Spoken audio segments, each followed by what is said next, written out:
ሙዚቃና ትውልድን ሙዚቃና ዘመንን ሙዚቃና ግብረገብነትን ሙዚቃና ባህልን ሙዚቃና ማህበረሰብን ሙዚቃና ኗናርን ልንጎበኝ ልንቃኝ በትውልዶች ወግ እዚህ ተገኝተናል ቤዛዊት ከበደ አብራችሁ ቆይታ አደርጋለሁ ስቱዲዮ ሁለት እንግዳዎች ነው የጋበዝነው አንደኛው እንግዳችን ተስፋዬ ማሞ ይባላል ከያኒ ነው እሱ ማስተዋወቅ እንደውም ትንሽ ከበድ ይላል ከዛ ውጪ ደግሞ አንድ እንግዳ አለን እንግዳችን ዳዊት ገብራይ ነው በሙዚቃ ስራዎቹ ይታወቃል ግጥምና ዜማም ላይ እጅግ በጣም ልዩ ትኩረት ሰጥቶ የሚሰራ ነው በቅርቡም አልበሙን ይለቃል ሙዚቃና ዘመንን ልንቃኝ እዚህ ተገናኝተናል እንኳን ደህና መጣችሁ ሙዚቃን ስናነሳ በፊት አሁንም እንዳለ ይታወቃል እንወደዋለን ከብዙዎቻችንም ጋር ደግሞ እንዲሁ የተሳሰረ ነው ሙዚቃና ማህበረሰብን በተለይ በበፊት እይታ እንዴት ተመለከተዋል እኔ ዘመን ጅረት ነው ብዬ ነው ማስበው ለምሳሌ ከአባይ ከሰከላ ተነስቶ ሜዲትራኒያን እስከሚገባ ድረስ በተለያዩ ቦታዎች ላይ በተለያዩ ሁኔታዎች ላይ እያለፈ ነው የሚሄደው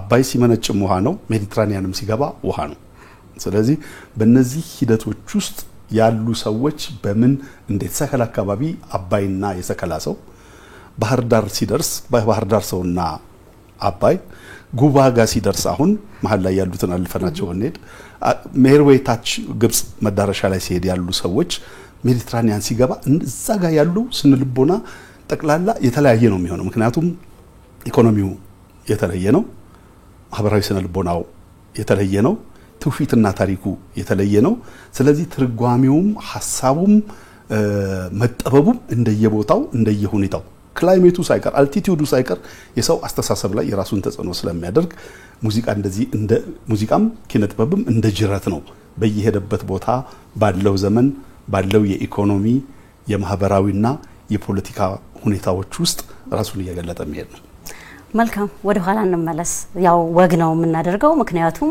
ሙዚቃን ስናነሳ አብዛኛው ነገሮች እዚሁም ላይ እናነሳ ይወድር ነው በተለይ ቀደም ብሎ ተስፍሽ አንስቶታል አኗኗራችን ላይ ባህላችን ላይ ሁሉ ነገራችን ላይ የተሳሰረ ነው የሚተሳሰርም ነው ብለን እናነሳለን ወደ ኋላ ግን እናንሳ እንዴት ነበር ማህበረሰቡን በመግለጽ አኗኗሩን በመግለጽ ፖለቲካ ይዘቱን በመግለጽ እንዴት ተመለከታለ ዳዊት ገብራይ ይሄን እሺ በጣም አመሰግናለሁ ተስፍሽንም ካንተ ጋር ኢንተርቪው መስጠቴ በጣም ደስተኛ ነኝ አመሰግናለሁ ጥሩ ጥያቄ ነው ጠየቅሽኝ እንግዲህ ኢትዮጵያ ብለን ስንነሳ ብዙ ነገሮች አሏት ከነዛ ነገሮች መካከል ዋነኛውና ቀደምት የሚያረጋት በተለይ በአለም ላይ አንደኛው የዚህ ኪነ ጥበቡን ስራ ነው ኪነ ጥበቡ ደግሞ ሲባል ሙዚቃ ብቻ አይደለም ኪነ ህንጻ አለ ኪነ ስዕል አለ ብዙ ትውፊቶች አሉ በውስጡ ብዙ ይዞት የሚመጡት የጥበብ ፍሩጎች አሉ ከዛ መካከል አንደኛው ያው እንደሚታወቀው ሙዚቃ ነው ኢትዮጵያ ለሙዚቃ አዲስ አይደለችም ወይም ደግሞ እንደ ድንገት እንደ ደራሽ ደርሶ ሆነ ዘመን ላይ መጣባሰን ከጥንት ጀምሮ አባቶቻችን በጥበብ ሲጠቀሙት የነበሩ ነው ለዚህም ፈርቀዳጅ ሆነው ቅዱስ ያሬድን ማንሳት ልክ ነው እሱን አድሬስ ማድረግ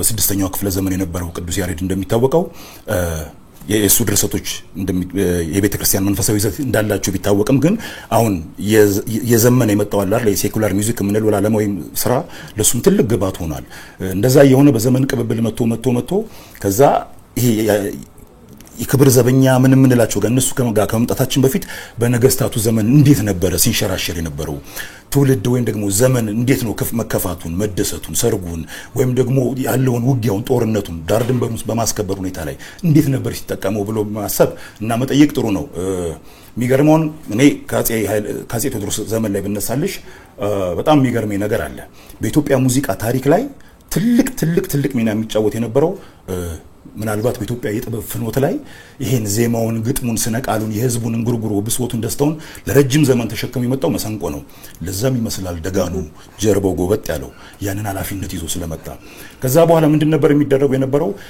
ነገስታቶቻችን ውጊያ ሲሄዱ ለምሳሌ አጼ ቴዎድሮስ ቅድም እንዳልኩሽ ከደጃች ጎሹ ጋር ውጊያ በገጠሙ ሰዓት ላይ አዝማሪዎች ይዘው ይሄዳሉ ከዛ በኋላ ምንድነው የደከመውን ለማበርታት ወይም ደግሞ የኔ ጌታ ካንተ ጌታ ይበልጣል ለማለት ላደሩለት ወይም ደግሞ ለሚያዘሙለት ጌታ የሱን ኃይሉን ግርማውን ጉልበቱን እንደ መልአክ እንደ ቀሳፊ መልአክ ያደረጉ እንትን ማለት ነው በሁለቱ በደጃች ጎሹና በአጼ ቴዎድሮስ ገና አሳቸው ከቋራ እንደወጡ ማለት ነው በነበረው ውጊያ ላይ አንድ አዝማሪ ምን ብሎ ገጠመ ያንጓብባል እንጂ መች ይዋጋል ካሳ ወርደ ጥመድበት በሽምብራው ማሳ ወዶ በሴቶቹ በነጉንጭት ለምዶ አሉ ከዛ በኋላ ውጊያው ላይ አጼ ቴዎድሮስ ቀናቸውና አሸነፉ ከዛ በኋላ ይሃዝማሪ ተፈልጎ መጣና እንዴት ብለ ሰደብከኝ ቢሉት አወየ ጊዜር ቁጣ አወየ አምላክ ቁጣ አፍ ወዳጁን ያጣ ያማል የሚሰራው ቢያጣ ሽመል ይገባዋል ያዝማሪ ቀልባጣ ከዛ ልክ እንደዛ የሆነ መጣ። ከዛ በኋላ እንዴት ነው የሚሆነው? አድዋ ጦርነት ከመከሰቱ በፊት ጣሊያን ትልቅ ስትራቴጂ ነድፎ ነበር። ምክንያቱም ኢትዮጵያ የነበራት ሀብት በዛ ሰዓት ላይ አግሪካልቸሩ ላይ ነው ትልቅ ስራ የምትሰራው። ስለዚህ እሱን ማሽመድመድ ኢትዮጵያን ለመቆጣጠር ብሎ ምስራቅ አፍሪካን በሙሉ ኦን ለማድረግ እንደሚጠቅመው ስላወቀ ከህንድ 3 የታመሙ ከብቶችን አምጥቶ ኢትዮጵያ ውስጥ እነሱን መረዛቸውና ከዛ ኢትዮጵያ ውስጥ ከፍተኛ የሆነ የከብት እልቂት መጣ። ከዛ ረሃብ መጣ። በታሪክ ክፉ ቀን የሚባለው ማለት ነው። ያን ክፉ ቀን ህዝቡ እንዴት ይያል አለፈ ብለን ብንል በዲቴል የተጻፉ መጽሐፍቶችን ማግኘት ባንችል እንኳን ስነ ቃል በስነ ግጥም ውስጥ ያንን ዘመን ለኛ ትውልድ ተሸጋግሮልን እናገኛለን።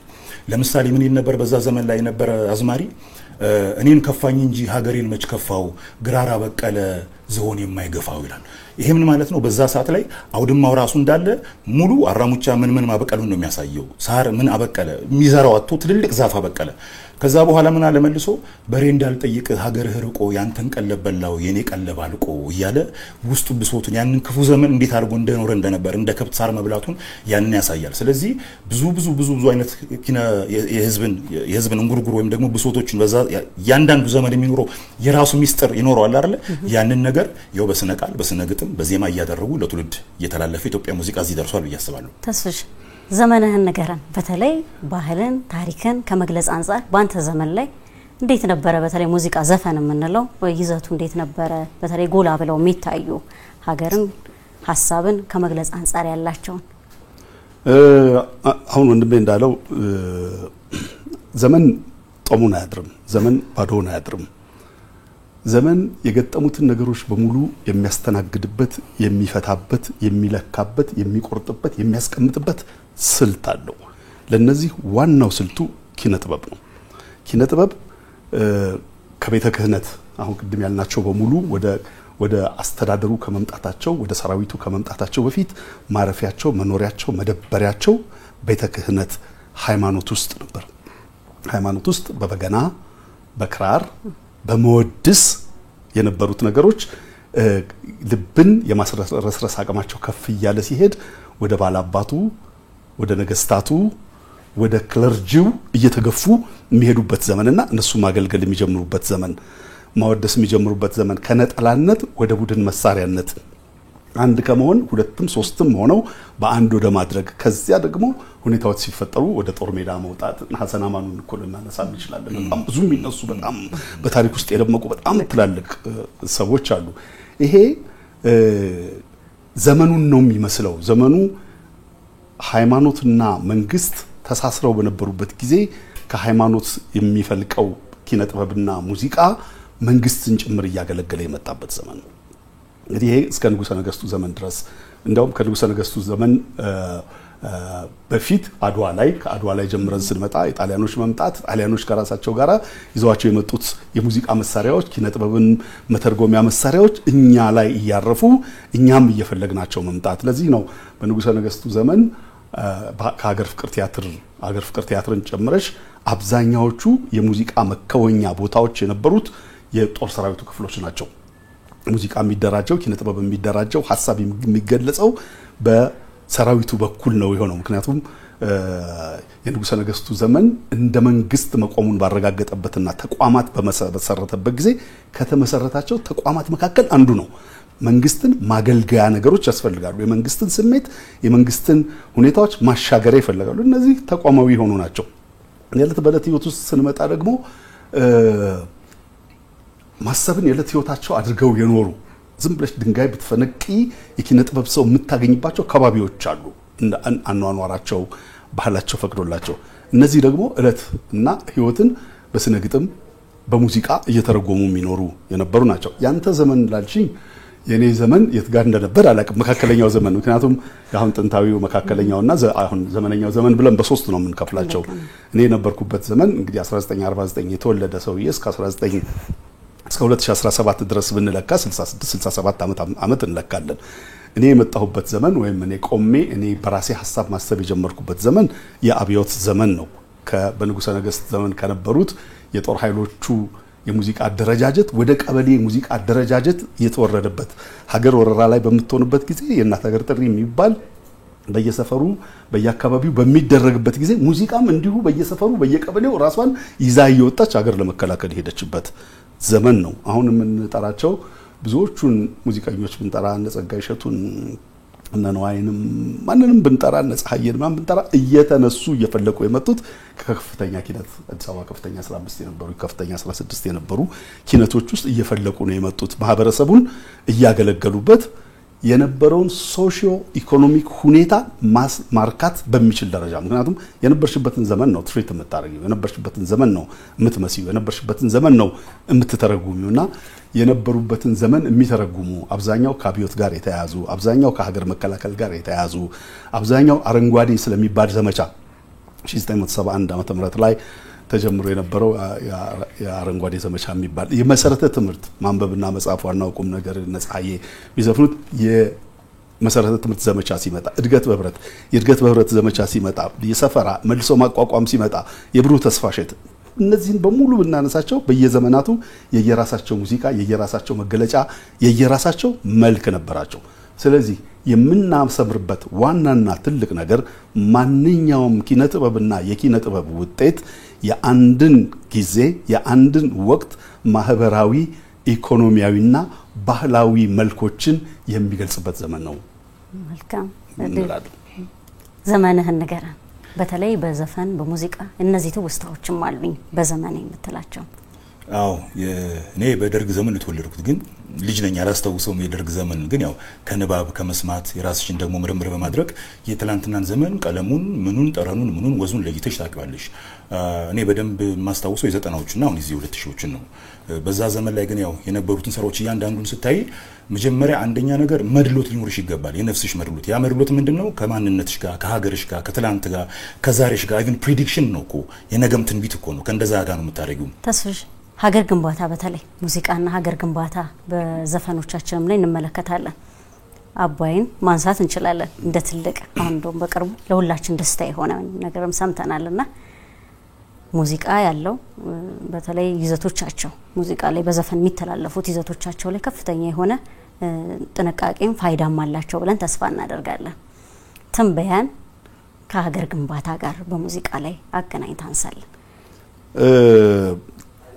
በየትኛው መስክ ኪነ ጥበብ የመሪነትን ሚና ይጫወታል ለምሳሌ ዝም ብለን ባለም አቀፍ የኪነ ጥበብ ክዋኔዎች ላይ ብንመለከት ከጥቂት አመታት በፊት ጂፒኤስ የሚባል ነገር ዛሬ እጃችን ላይ ያለው ጂፒኤስ ህልም የሚመስልና ቅዠት የሚመስል ነገር ነበር አስታውሳለሁ 1996 97 በእኛ አቆጣጠር 24 የሚባል ፊልም ነበር እና ጃክ ባወር የሚሰራበትና በስልክ ከርቭ ያደረገ በዚህ በኩል ታጥፍ ምናምን አበዙት እነዚህ ፈረንጆች አሁን ሲያጃጅሉ ነው እንዴ ነበር የምንለው ነገር ግን ምን ያደረገ ነበር ኪነ ጥበቡ እየመራ ነበር ሳይፋይ የሚባለው ሳይንስ ፊክሽን የሚባለው ይቀድምና ምን ይከተላል ክዋኔው ትግበራው እየተከተለ ይመጣል እኛ ሀገርም ቢሆን እንደዚሁ ነው ጂጂ ለምሳሌ አባይን የዘፈነችው ህዳሴ ግድብ ከመገደቡ ከ10 አመት በፊት ነው 1993 ላይ ነው እሷ የዘፈነችው 2003 ላይ ነው አባይ የተገደበው እንዴት አድርጋ ጂጂ አባይን ሴንስ አድርጋው እንደነበረ አባይ ማለት ለኢትዮጵያ ምን ማለት እንደሆነ በጣም አርቲስቲክ በሆነና በጣም በገነነ መልኩ ነው እንተንተነው በተነው በጣም ውሃውን በነካው አንቀጠቀጣቸው ነው የምትለው ምን ያክል ከግብጾች ጋራ የውሃው ግንኙነት እንዳለ ይነዝራል ራሱ ይነዝራል መንዘር ብቻ ነጋሪ ነው አስጠንቃቂ ነው በሰዓቱ በጊዜው አንድ ኢትዮጵያ የሚለውን ዘፈኗን ብትሰሚው ዛሬ ላይ የደረስንበትን ነገር አስቀድማ ነግራናለች አላዳመጥናትም እንጂ ስለዚህ ኪነ ጥበብ በአእምሮ የመቅደም ስራ ስለሆነ የኪነ ጥበብ ስራ በአእምሮ የመቅደም ስራ ነው ሐሳብ ሊሚት የለውም ወይም ገደብ የለውም አሁን the sky is the limit አይደለም የሚባል የነበረው አሁን the sky is not the limit ነው የሚለው አርት ስካይ ሰማይ ገደቡ አይደለም ከሰማይ ገደብ ተፈሰሽ ሁሉ አልፈሽ የማሰብ ነፃነትን ስታገኚ በዛ ባሰብሽው ልክ ያመጣሽው ነገር ደግሞ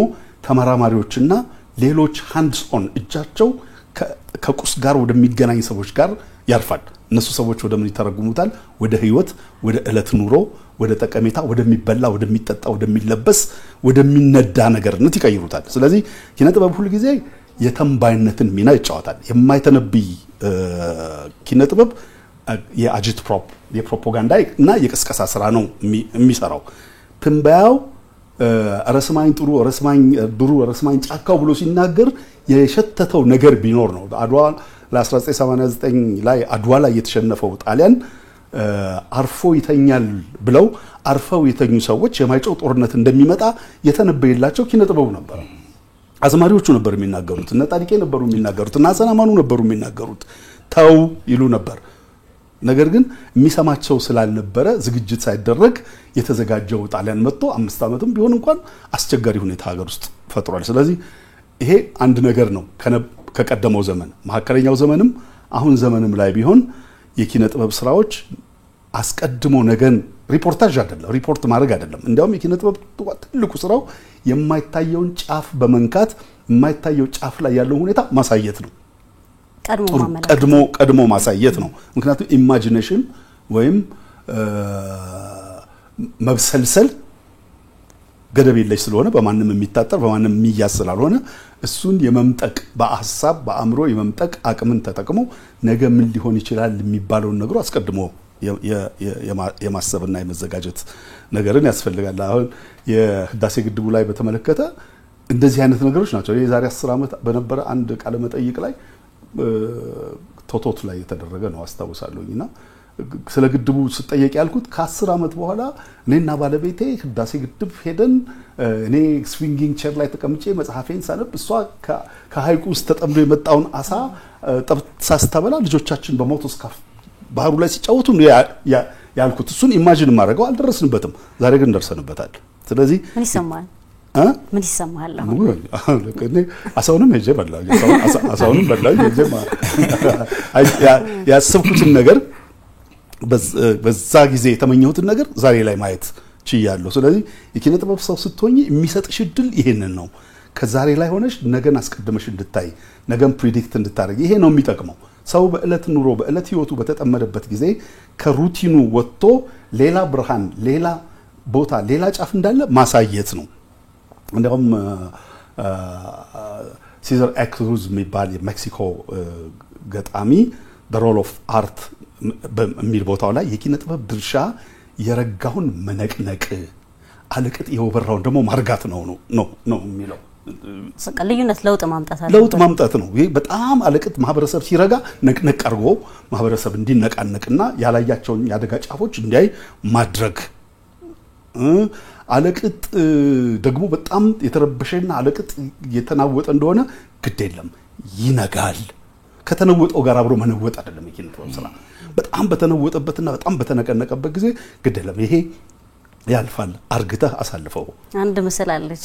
የተለያየ የሙያ መስክ ላይ የተሰማሩ ሰዎች በተመሳሳይ እይታ ያያሉ። ልክ አንድ የኪነ ጥበብ ባለሙያ ግን ከነበረበት አቅጣጫ ተገልብጦ የሚያይበት ምስል አለና ሁሉ ጊዜ አሁን አንተ ስታነሳም የነበረውን ሐሳብ ያጎላል ብዬ ተስፋ አደርጋለሁ። እንደሱ ነው የማስበው። እንደሱ ነው። ጨለማ ስለሆነ ጨለማ ውስጥ ተቀምጠሽ ጨለማ አይደለም የኪነ ጥበብ ድርሻ። የኪነ ጥበብ ድርሻ ወጥቶ ብርሃኑ ላይ ሆኖ እዚህ ጋር ብርሃኑ አለ ብሎ ማሳየት ነው። የብርሃኑ አይን የሚያጥበረብር ከሆነ ደግሞ የለም ከዚህ ስትወጣ ብርሃን ሊቀንስ የሚችልበት ጥግ በዚህ በኩል አለ ብሎ ማሳየት ነው። ምክንያቱም የኢማጂኔሽን ፈጠራ ነው አይደለም የኪነ ጥበብ ስራ የምንለው ፈጠራ ነው የምንለው። ፈጠራ ማለት ደግሞ ከኤግዚስተንስ ከኤግዚስቲንግ ሲቹዌሽን ወይም ካለው ሁኔታ አንድ እርምጃ አልፎ ሄዶ ማሳየት ነው እና እኔ በጣም ደስተኛ ነኝ በብዙዎቹ። ዘመንና ሙዚቃን መሀል ላይ ቀደም ብለን እንግዲህ ነገስታቱን ሰዓት ስናነሳ ነበረ፣ እንዴት እንደሚያሞግሷቸው እንዴት ደግሞ ደቀቅ እንደሚያደርጉ ሐሳባቸውን የሚገልጹበትን መንገድ ትንበያቸውንም በስሱም ቢሆን አንስተናል። ከነገስታት ዘመን ደግሞ ወረድ ያለን ስንመጣ ምን ማለት እንችላለን? እንዴት ገልጾታል ማለት እንችላለን ጊዜው? እንግዲህ ከዛ በኋላ ተስፍሽን በደንብ በስፋት የሚሄድበት ነው። ያው እሱ ደግሞ ህይወቱን ተሞክሮ ስላለው ከኔ በላይ በደንብ ይሄድበታል። ምን እየሆነ ነው የመጣው? ከዛ በኋላ ይሄ የነለማ ገብረ ህይወት ዘመን መምጣት ጀመረ። የነሱ ደግሞ ሲመጡ ምንድነው የኖሩበትን የሚውሉበትን ምናልባት ያን ዘፈን ከመዝፈናቸው በፊት ከአንድ ቀን በፊት የዋሉትን ውሎ ሊሆን ይችላል አመጣው እዛ ላይ የሚዘፍኑት ያለ ምንም ሙዚቃ መሳሪያ ስለ ገበሬው ምን ስለ ገበሬው ስለ ግብርናው ኢቭን ከመስከረም ከሰኔ አንስተሽ ግንቦት፣ ሰኔ፣ ሐምሌ፣ ነሐሴ ከዛ መስከረም ጥቅምት እያልሽ አጨዳው እስከሚደርስበት ዘመን ድረስ ያለውን እንትን ይላሉ። እዚህ ጋር በጣም የሚገርመኝና አንድ ነገር ልንገርሽ። የሳቸው ኢዮሃብ የሚል ዘፈን አላቸው ያለ ሙዚቃ መሳሪያ ተስፍሽ ታውቃለህ እርግጠኛ ነኝ። ምን ኢዮሃብ ባይ የሚሉት ማለት ያለ ምን ሙዚቃ መሳሪያ። ከዛ ምን ይላሉ? ስውተረተር ደረሰልኝ አተር ሆዲያ ትላላ ደረሰ ባቄላ እንግዲህ አስቢው ዋናው ሰብል ተሰብስቦ ጎተራው እስኪከት ድረስ የሚበላው የሚጠጣው ላይኖር ይችላል ገበሬው ስለዚህ ያንን ጊዜ መሻገሪያ እነዚህ የዛ ዘመን የገበሬው ኢንዶሚኒ ማለት ናቸው እነሱ ነው የሚናገሩት ከዛ ቀጥሎ ምን ይላሉ አይዞሽ ነፍሴ ደረሰልሽ ገብሴ በጥቅምት እላለው ጥቂት በህዳር እላለው ዳርዳር በታሳስ እስሩ ድረስ አስቢው እንግዲህ ታሳስ ላይ እንዴት ሰብሉ ሁሉም ነገር ተካቶ እንደሚያልቅ ከዛ በኋላ ገበሬ ልጆቹም እሱም ቤቱም እንደሚሞላ እንደዛ ነው የሚሆነው ከዛ በኋላ የማን ዘፈን ደግሞ ይኖራል በተለይ አገር ክፉ ቀን ደግሞ ሲመጣባት አሁን ስለ ግብር ነው አለን ራሳቸው ለማ ገበሬዎች ምን ይላሉ አንድ ዘፈን አላቸው ምን አለ ጀግናው ምን አለ የሚል እዛ ጋር ልክ እንደዚህ ከዜማ ውጭ በግጥም የሚሉት አለ ቃል በቃል በጣም ነው የሚገርመኝ ለነጻነታቸው ስንከራከር እንዳይሰቃዩ ከችግር ቀንበር የኛማ ውለታ እስከዚህ ነበር የሰውን ውለታ ፍጹም ለማያውቅ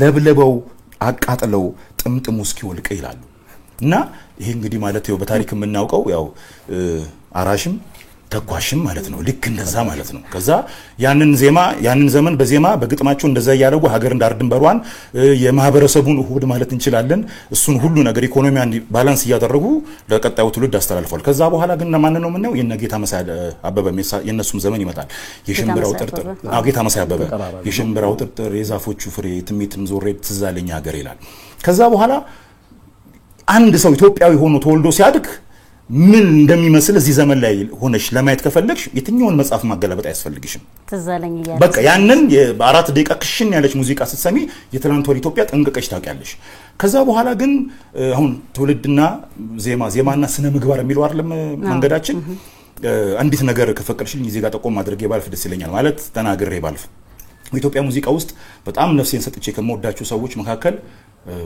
አንደኛው ሜሪያር ምዴነች ጅግ በጣም የሰራችው ያላል ተዘመረላት ምን ያላለላት ነገር ግን ዘመን የራሱ ንጋት አለው የራሱ ጭልማ ምሽት አለው የራሱ ብርታት አለው የራሱ ድካም አለው ምናልባት እሷ ያው ፈረንሳይ ምንም የውጭ ነገሩ በደንብ ስላለባት ከዛ ከማህበረሰቡ ኖርም ጋር ሊሄድ የማይችል ድንገት የሚያስደነግጥ ግጥምም ይዛ መጣት ጀመራ ነበር እሷ ደፍራ ማለት ነው ለምሳሌ ምን ትላለች ማን አባቱ ያዘኛል ምን የጎበረበት በገዛ ትዳሪ ውሃ በሞላበት ትላለች ከዛ አስቢ በዛ ሰዓት ላይ ሴት ልጅ የነበራትን እንግዲህ ክብር አስቢ ይሄ ብቻ አይደለም ልጨምርልሽ ባልሽን ሰሪ እንጂ በጭራ ገመድ እኔ ተንጉስ ሀገር ይታባሽ ሊድ ትላለችና ይሄ ሾክ የሚያደርግ ነገር ነው ነገር ግን በጥበብ ምናልባት እንደሆነ ያው የኔን ዘመን ምናልባት አሜሪካ ውስጥ ያሉትን ይሄ የዘመናዊ ሙዚቃ ሂፕ ሆፕ የሚባሉትን በደንብ ኖቲስ የምታደርጊ ከሆነ ዲስትራክ የሚባል አለ እንግዲህ ሂፕ ሆፕ የተመሰረተው ኦልሞስት 80ዎች ውስጥ ነው በፈረንጆች አቆጣጠር ከዛ በፊት እሷ እንደዛ አይነት ስራዎችን ትሰራ ነበር ሌሎች ሚዲያ ላይ የሚያወጡ ስራዎች አሏት እና ያ ዘመን ካልነው ከአድዋው ከሙኑ ቀጥሎ ያለው ዘመን እነዚህን አብቅሏል ከዛ በፊት ግን ምንድን ነበር በፋሺስት ዘመን የነበረው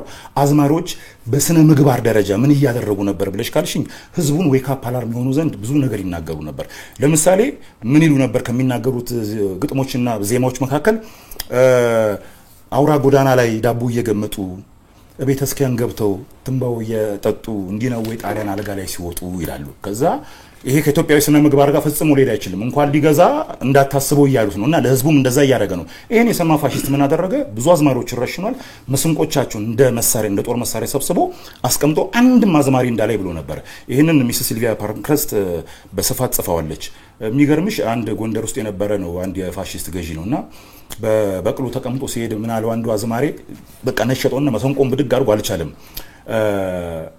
እርካብና አገር ምንና ኮርቻ በላንተ ተቀመጥ ቴኔት ያንተ ብቻ አለ ከዛ የቃሉ አሰካክ ደስ አለውና የታሰሩት መስንቆች ተፈቱ ከዛ እንደዛ እያለ ግን የኢትዮጵያ ሙዚቃ እንደ ባህር ቀስ እያለ እንዴት ነው ጧት ላይ የረጋ ባህር ከሳት ላይ ከፍ እያለ አይደለም ሄዶ ኢትዮጵያም ጥበብ ያው እሱም ወንድሜም እንዳለው ተስፍሽም እንዳለው የጦር ሰራዊቱ የክብር ዘበኛውም እስኪመጣ ድረስ በእንደዚህ አይነት ቀለም ነበር ኢትዮጵያ ምድር ላይ በማህበረሰቡ ልብ ውስጥ ሲንሸራሸር የነበረው ተስፍሽ ግብረ ገብነትን እናንሳ ጥሩ ቆይታ እያደረግን ነው እንደዛ ነው እየተሰማኝም ያለው ግብረ ገብነትና ዘፈንን ደግሞ እናንሳ እንዴት ነው እየገለጹ የነበረው አምሮህ ላይ ያሉትን ነገሮች ብታነሳል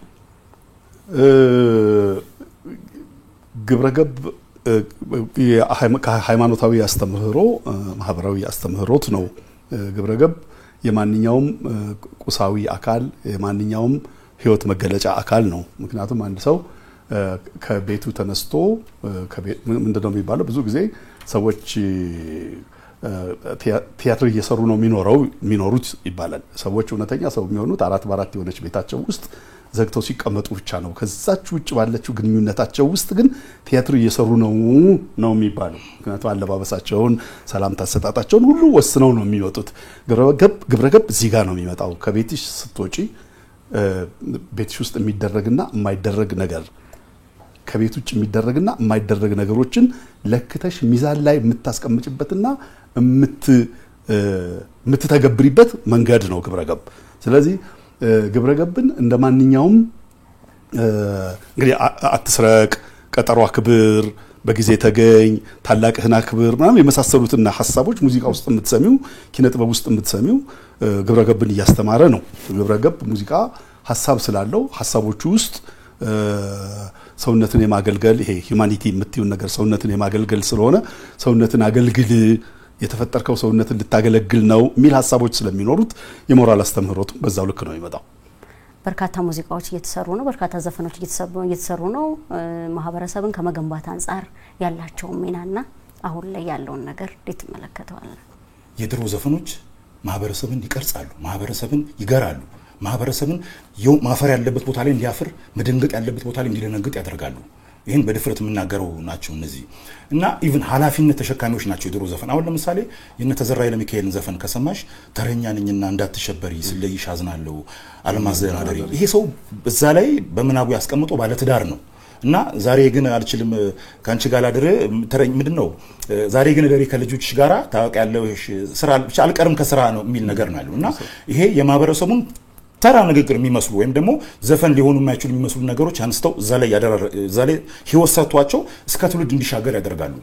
ሀገርን ከመገንባት አንፃርና ይሄ ዘመኑን ደግሞ ከመዋጀት አንግል ሲታይ ምንድነው መሰለሽ የሚሆነው እኔ ምናልባት ትልቅ ክሬዲት መስጠት ያለብን እነ ቴዲ አፍሮ አካባቢ ጋር ነው። በጣም ብዙ ነገሮች አሉ እነሱ ጋር ኦፍ ኮርስ ምንም ጥያቄ የለም። እነ ሮሃ ባንድ ከመጡ በኋላ እነ ይልምሽና እነ ተስፋ ያበበ ትልቅ ስራ ሰርተዋል። ለምሳሌ ቢተባበር ቢረዳዳ የሚለው እዛ ላይ ስራን ባህል ቢሆን እንደ ጀግንነቱ ይላሉ። ጀግንነቱ አለን ግን ይሄ ባህል ስራ የለንም። ይሄ ራሱን የቻለ ስራ ምንድነው ግብረገብነት ነው። አሁን ግን ያየን ያለነው ነገር ምንድነው የውጭ ኢንፍሉዌንስ ኢትዮጵያ ላይ በጣም ይታያል። ድሮ ምንድነው አክሰሱም የለም። ዛሬ ግን ከአንድ ደቂቃ በፊት አሜሪካ ውስጥ አፕን ያደረገው ነገር ዛሬ ማየት ይቻላልሽ። አለመታደል ሆኖ ደግሞ በዚህ ዘመን ላይ እየተሰሩ ያሉት ዓለም አቀፍ ኢንተርናሽናል ሙዚቃዎች ስፔሻሊ ዓለምን ዶሚኔት ያደረገው ሂፕ ሆፕ የሚባለው የሙዚቃ ስልት ነው። ያ ደግሞ እንዳልኩሽ በ1988 አካባቢ ኤንደብሊው የሚባለው የሂፕ ሆፕ ግሩፕ ነበር። እነ ዳክተር ድሮ እነ ኢዚ እነ ዲጄ የላ እነ ኤምስሬን የሚባሉት እና በዛ ሂፕ ሆፕ እንደተጀመረ ማንም ሊደፍረው የማይችለውን የጋንግስተር ራፕ የሚባል አለ። እሱን ሰርተው ዓለም ላይ ቡም አደረጉት። የዛ ነጸብራቅ ዓለምን ሁሉ አዳረሰ። የሚገርምሽ አሜሪካ በጦራው የጀቱ አይደለም ዓለምን የገዛችው በቴክኖሎጂዋ በሙዚቃዋ በፊልሟ ነው እንደዛ ያደረገችው። አሁን ባለው ነገር ላይ እንዴት ነው የምታየው ደግሞ የምትይኝ ከሆነ አስቻለው ፈጠነ አሁን ያወጣው አልበም አለ አስቻለው ፈጠነ ሳይሆን አስቻለው ፈጠነ የሱ ዘፈን ላይ ወይዘሮ ተሰሩ የሚል ዘፈን አለ። በጣም የሚገርምሽ ማለት ነው ግጥሙን ምን ይላል መሰለሽ እዛ ላይ በጣም የሚገርመኝ አለ። ባል በመጣ ቁጥር ዘር ያማረጠች እኔም ማላገባው እሷም ቆማ ቀረች ይላል። ይሄ አሁን ከኢትዮጵያዊነት ማንነት ጋር ሊሄድ የማይችል ተስፍሽ ቅድም የነካው ነገር አለ በጂጂ ዙሪያ ማለት ነው። የሸዋ አባት ልጁን ለትግሬ ካልሰጠ የሐረር ነጋዴ ወለጋ ካልሸጠ ፍቅር ወዴት ዘመም ሀገርም አለችኝ ወገኔ ነኝ ህመም። አሁን ይሄንን ስታዩ ጂጂ ዛጋ ዌክ አፕ አላርም ነው የተናገረችው። ይሄ ስነ ምግባር ነው። ምንም በቃ ማለት ዘረኝነት ምንም ጥያቄ የለውም ማለት በፈጣሪም ዘንድ በሰውም ዘንድ ተቀባይነት የለውም። ስለዚህ እነዚህ ነገሮች ከትውልድ አንፃር እንዴት ነው ስቲ ትላንትና የነበሩ ዘፋኞች በብቃትና በጥልቀት ነካክተውታል። በዚህኛው ዘመን ግን በዛ ልክ ተሰርቷል ብዬ አላስብም። ምክንያቱም ኢቭን ከብሔራዊ መዝሙራችን ራሱ ካየን እኮ ኢትዮጵያችን ደስ ይበልሽ በአምላካችን በንጉስሽ ነበር ያለ ስላሴ ፈርሃ እግዚአብሔርን ውስጥ ያሰርጻል። at the same time ደግሞ ለንጉስ መታመንን ማለት ነው ለመሪ መታመንን አንድ ሆኖ መኖርን ማለት ነው። ከዛ በኋላ ስትመጪ ኢትዮጵያ ቀደም ያለ ደረግ ከዛ በኋላ የዜግነት ክብር አለ።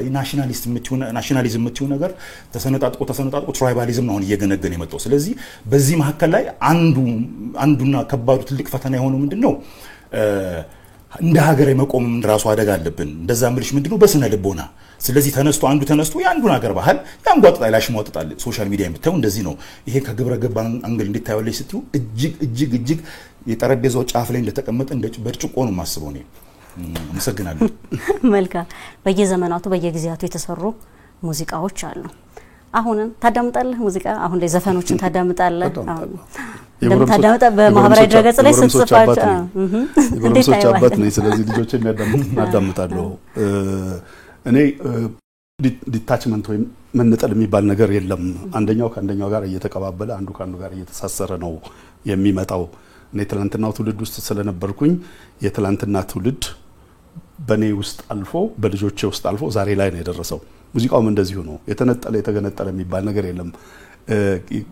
ቀደም ባለው ዘመን አሁን ቅድም ስናነሳቸው በነበሩት ዘመን በኢትዮጵያ ሙዚቃ አብዛኛው ፔንታቶኒክ የሚባለው ስኬል ውስጥ የነበረበት ዘመን ወይም ከመሰንቆ ከዋሽንትና ከባህላዊ መሳሪያዎቻችን ጋር ብቻ ተያይዞ ከነበረበት ዘመን እየወጣ በጣሊያን ዘመን ላይ ሲመጣ እና አኮርዲዮን ጋራ ከዛ ዘመናዊ ሙዚቃ መሳሪያዎች ጋር እያለ ዓለም ጋር እየተቀላቀለ ዓለም ጋር እየተሰፋ ወደ ዓለም እየሆነ ሄደበት ጊዜ አሁን ልጆቻችን ዳያቶኒክ ያዳምጣሉ።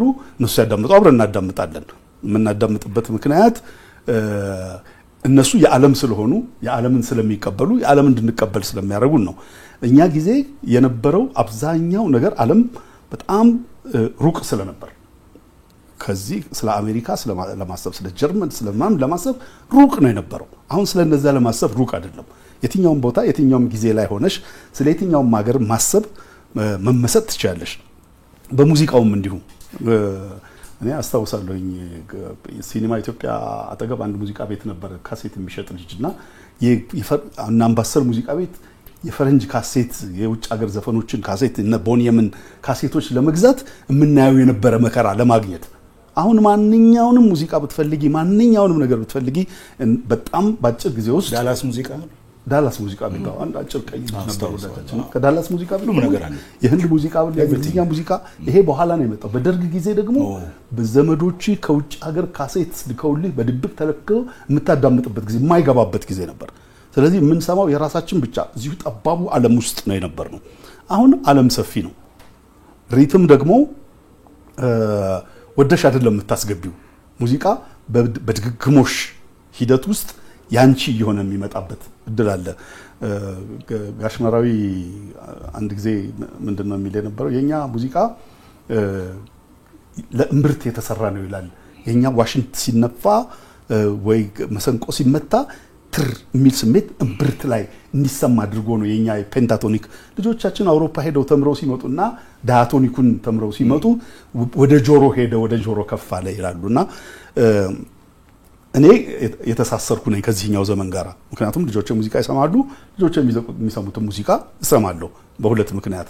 አንደኛ ምንድነው የሚሰሙት ማለት፣ ሁለተኛ ከደስታቸው ውስጥ አብሬ ለመሆን ልጆቼ ሲደሰቱ በሚያስደስታቸው ነገር እንዲደሰቱ፣ በስነ ምግባር ደረጃ ደግሞ ስነ ምግባራቸውን የሚያበላሽ ነገር እንዳይሆን አብሬ እሰማለሁ። ስለዚህ የዚህኛውን ዘመን ሙዚቃ የሀገር ውስጡንም የውጭንም መስማት ሳይሆን አዳምጣለሁ።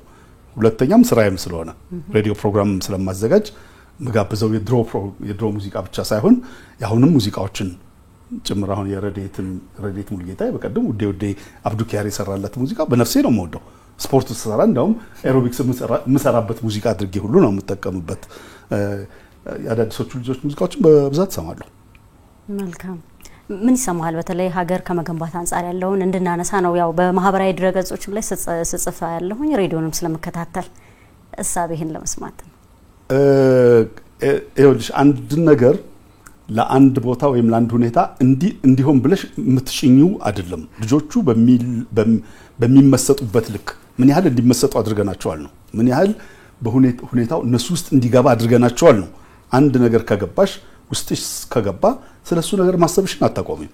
ስለዚህ የኪነ ጥበብ ሰዎችም አሁን ባሉበት ደረጃ የገባቸውን ያህል በቀደም የህዳሴ ግድብ ከመመረቁ 2 ቀን ሐሙስ ዕለት እዛ ነበርና አብረውን ብዙ የኪነ ጥበብ ሰዎች ነበሩ። እንዴት በሐሳብ ይሄዱ እንደነበር፣ እንዴት ያንን ስሜት ያንን ሁኔታ ለመግለጽ ይሞክሩ እንደነበር ሳይ ተስፋ ነው ማድረገው። ካዩ ከኖሩት ሊገልጹ የማይችሉበት ምክንያት ምንም የለም። ግን ደግሜ አሁንም እንደምንለው ይሄኛው ዘመን የሀገር ብቻ ሳይሆን የዓለምም ዘመን ስለሆነ ሐሳባቸው በሀገር ውስጥ ገበያ ብቻ ሳይሆን በዓለም ገበያ፣ በሀገር ጆሮ ብቻ ሳይሆን በዓለም ጆሮ የመሰማት ፍላጎት ጭምር ስለሚኖራቸው ዓለም አቀፉ የሙዚቃ ስልት እየነጠቃቸው እየወሰዳቸው ወደዛ የሚሄዱ እንዳሉ አውቃለሁ። አሁን ቅድም ላይ ልጅ ሚካኤል በሂፕ ሆፕ ቴዲ በሂፕ ሆፕ ሮፍናን በኢዲኤም እሱ ላይ ሮፍናን ሌላ ሌቭል ላይ ነው ብቻውን ቁጭ ብለን እናወራው የሚገባ ነው በይዘቱም ይሁን በሙዚቃ ስልቱም ይሁን ሁሉንም ጄነሬሽን አስተሳስሮ እንዲደመጥ የማድረግ ብቃቱ ኮንቴንቱ የሚያነሳው ቬሮኒካ ሰላም ብዙ አልተሰማላትም ግን ስለ ሰላም በጣም ትንሽ ፒስ ናት በጣም አጭር ናት ግን እንዴት ቁም ነገር ያላት ሙዚቃ እንደሆነች ቅድም ያነሳው አስቻለው ፈጠነን አርዲን ታነሳ በሪትም ደረጃም ቢሆን በይዘትም ደረጃ ኤክስፐሪመንት ያደርጋል የምርምር ስራዎችን ይሰራል ኤክስፐሪመንት የሚያደርጉ ልጆች አሉ ዱንያም ይባል ሙዚቃ የሚገርም ሙዚቃ ነው እና እየመረጥን እያነሳን ብናያቸው ልጆቹ ሐሳብ ያላቸው ነገሮች ይሰራሉ ግን ፈቃደኝነትን ይፈልጋል ማዳመጥን ይፈልጋል ገልጦ ማየትን ይፈልጋል ደጋግሜ እንደምለው ዓለም ጾሙን ስለማያድር ዘመን ጾም ስለማያድር የራሱን መጋቢ ስለሚኖረው ልጆቹ ዘመናቸውን በልኩ እየመገቡ ነው ያሉት በልኩ ዘመን ኢኮኖሚውን የመሰለ ማህበራዊ ህይወቱን የመሰለ ፖለቲካውን የመሰለ ሐሳብ ነው ይዘው የሚመጡት ሙዚቃ ላይ እንግዲህ ቀደም ብለህም ተስፋሻን ስተህዋል የትውልድ ቅብብሎች ነው በየዘመኑ እንግዲህ አንዳንድ ሙዚቃም ላይ ኪነ ጥበብ ላይ እንዳጠቃላይ አንዳንዱ ለማህበረሰቡ ይሰራል ይባላል አንዳንዱ ደግሞ ለራሱ ፋይዳ ለሙዚቃው ለራሱ ብለው የሚሰሩ እንዲሁ አሉ ሚስማሙበትም አይስማሙበትም በዚህ ሐሳብ ላይ ሊኖሩ ይችላሉ ትውልድ ቅብብሎች አለ ሙዚቃ አለ ስለዚህ በዚህ ሂደት ውስጥ ማህበረሰብን ከመገንባት አንፃር ከግብረ ገብነት አንፃር ቀጣይ በዚህ ነገሮች ላይ ደግሞ ትኩረት ቢደረግ የምትለው ሐሳብ ካለ ድረንስተ እሺ አመሰግናለሁ በድጋሚ ተስፍሽ በጣም በጥልቀት እየሄደበት ነው እኔ ራሴ ተመስጬ እየሰማሁት ነው ደስ ይላል ይሄ ራሱ ትውልድ ቅብብሎች ነው ባለሳሳት አው እኔ ከምን ልነሳ መሰለሽ አሁን ያልሽ ጥሩ ጥያቄ ነው አነሳሽልኝ መጀመሪያ ያለንበት ነባራዊ ሁኔታ ማየት ለምሳሌ ራስሽን ቼክ ታረጋለሽ ውስጥሽን ታመሻል ራስሽን ታመምሽው ራስሽን ከታመምሽ ለራስሽ የሚሆን መድኃኒት ትወስጃለሽ እግርሽን ታመምሽው እግርሽ ተወለመግሎታል መታሸት አለብሽ ለእግርሽ የሚሆን መድኃኒት ለጭንቅላትሽ እንደማትወስጁ መጀመሪያ እንደ ሀገር ቆም ብለን እንሂድ የት ነበር ትላንት ድረስ መተናል ዛሬ የቆምንበት መሰረት ምንድነው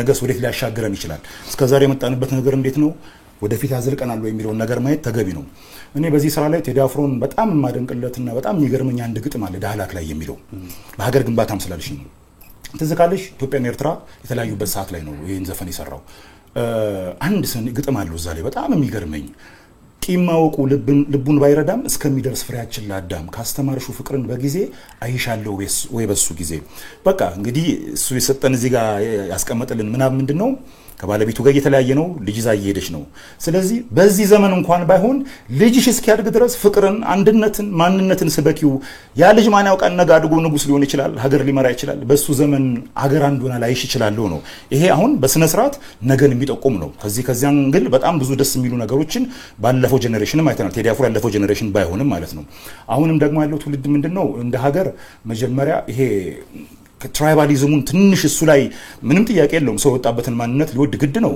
ምክንያቱም ቤተሰቤን ካልወደድኩ ጎረቤቴን አልወድም እኔ ደግሞ አዲስ አበባ ልጅ ነኝ ኢትዮጵያዊነት ማህተቤ ነው ማንነቴ ነው እምነቴ ነው አዲስ አበባ ኢትዮጵያዊነት ግን አሁን በሚወጡት ዘፈኖች ላይ ያሉት ነገሮች ሲታይ ሞር ወዴት ነው የሚሄደው ይሄ ባውንስ ሲሆኑ ሪትሚካል ይሆኑ መዝለሉ ላይ መደነሱ ላይ መጨፈሩ ላይ ነው ግን ቤት ዘግተን ምን መክርባቸው ብዙ አረስቶች አሉን ብዙ ኢሾች አሉብን ባውንስ ሰዓት ላይ ያንን በጥልቀት የሚሄዱበት ልጆች አሉት ከነዛ መሃል እንዳለው ወንድሜ ሮፍናን በደንብ ይሄድበታል አሉ ስማቸውን ገሌ ብዬ ባልጠራም ማለት ነው ግን አሁን ምንድነው ይሁን የሚሆን ይመስለው ልክ በደርግ ዘመን የነበረው ሳንሱር አለ አይደል ሳትወጂ በግድ ስለ ሀገር ትሰሪያለሽ ልክ አሁን አብዮቱ እንደፈነዳኮ ምንድነው የመጣው ሎሬት ጸጋይ ገብረመድህን የጻፉት ግጥም ዜማውን ታምራት አበበ ይሰራው መሬት ላራሹ ለላብ አፍሳሹ ለሀገሩ ለባላገሩ ድላንተ ሆኗል ወዛደሩ የሚለው ማለት ነው ከዛ ምንድነው ዘመንን አይተው እንግዲህ ያው መሬት ላራሹ የተባለበት ነው ስለዚህ ሀገር በዛ ተገናባለሽ ብሎ ደረግ መንግስት የሱፍኖ ተካርታ በዛ ላይ አስቀምጦ ነበር ስለዚህ ምን አደረገ በዛ ሳለ የነበረው የክነ ጥበብ ሰውም ያንን ነገር ሳፖርት አደረገው አሁን ቆም ብለን መጀመሪያ መድኃኒትን እንሻ መድኃኒትን የሚጠቁሙ ነገሮችን በስንኞቻችን በግጥሞቻችን ላይ በቄኖቻችን እነዛ ቢነገር ጂጂ ያለችውን ቅድም ደግሜ ልንገርሽ አንድ ዘፈን ላይ ኢትዮጵያ የሚለው ዘፈኑ ላይ ክፉ ንጉስ መጣ ደግ ንጉስ መጣ ሁሉም ይሄዳሉ እንዳመጣጣቸው ሳቅና ለቅሶሽን አይገዙትምና ኑሪልኝ እናታለን በጤና የሚል ዘፈን አላት በቃ ስርዓት ይመጣል ስርዓት ይሄዳል ቀሪው ህዝብና ሀገር ነው ስለዚህ ሀገርን የሚያስቀጥልበትን ነገር በስንኞቻችን ላይ ብናደርግ ራይል ጌጡ ኢትዮጵያ የሚል ዘፈን አንዳላት በቃ በስፍርም ባሽን ተቀጅዋለሽ እሷን ዘፈን ስትሰሚና እንደዚህ አይነት ነገሮች ሞር እየጎለበቱ ቢመጡ ጥሩ ነው። በዚህ ላይ ደግሞ ምንድነው የጀርባ አጥንት የሆኑት ገጣሚዎች፣ ዜማ ደራሲዎች ትልቁን ሚና ሊጫወቱ ይገባል። ምናልባት አንድ ዘፋኝም ሲመጣ ድምጹን ብቻ ሊሆን ይችላል ይዞ የሚመጣው የሙዚቃውን ኮንተንት የሚወስንለት ያንኛው ነው። ስለዚህ ገጣሚዎች በዚህ ላይ በደንብ ቢሄዱበት ጥሩ ነው ብዬ አስባለሁ። ተስፍሽ መልእክት ሁኔታዎችን ማመቻቸት ነው ያለብን።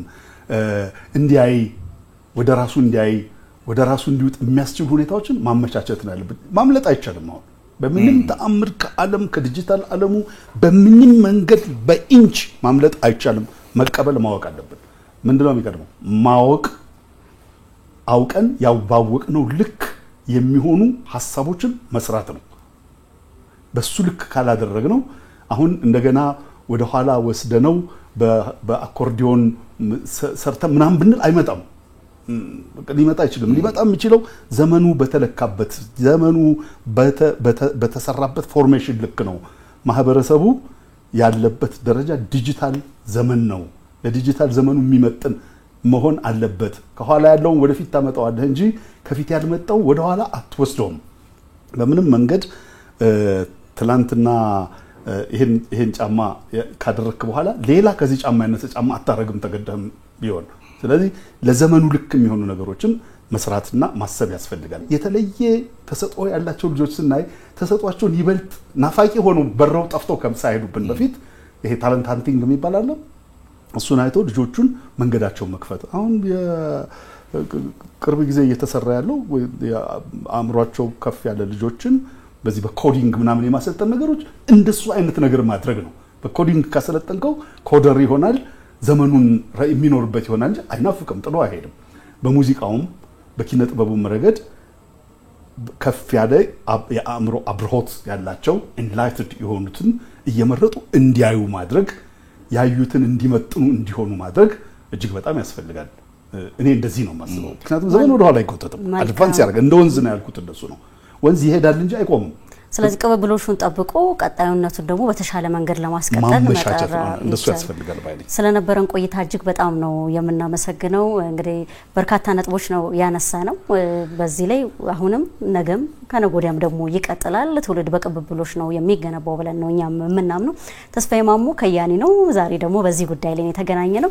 እንዲሁም ደግሞ ዳዊት ገብራይ የሙዚቃ ባለሙያ ነው። በቅርቡም አልበሙን ይለቃል። በግጥምና በዜማም እንዲሁ ይታወቃል። አብራችሁን ስለነበራችሁ ስለቆያችሁ እጅግ በጣም አመሰግናለሁ። እናመሰግናለን። ሙዚቃና ዘመንን አብረን ቅኝት አድርገናል። በተለይ ሀገርን ከመገንባት አንጻር ግብረገብነትን ከፍ ከማድረግ አንጻር የማህበረሰቡን አኗኗር ከመግለጽ አንጻር እንዲሁም ደግሞ ይህ ይከወናል ብለው ትንቢትንም ከመንገድ አንጻር ያለውን ነጥብ አብረን ስናነሳ ቆይተናል። ሙዚቃ በባለፈው እንደተሰራው አሁንም እየተሰራ ይቆያል። ስለዚህ ሙዚቀኞች በተለይ በዚህ ሙያ ዘርፍ ላይ የተሰማራችሁ እየሰራችሁ ያላችሁ ይህንን በጥንቃቄና ለማህበረሰቡ ከፍ በሚያደርግ ረገድ ትሰራላችሁ ብለን ተስፋ እናደርጋለን። ስለሰጣችሁን ሰዓት እጅግ በጣም ነው የምናመሰግነው። ሙዚቀኞችም ደግሞ መልካም የሆነውን ማህበረሰቡን የሚቀርጽ ስራ ስላበረከታችሁልን እጅግ በጣም እናመሰግናለን። የትውልዶች ወግ እዚህ ጋር እናበቃለን። በዛይት ከበደ ከመላው የስቱዲዮ ባለሙያዎች ጋር አብራችሁ ቆይታ አድርጌያለሁ። ሰላም።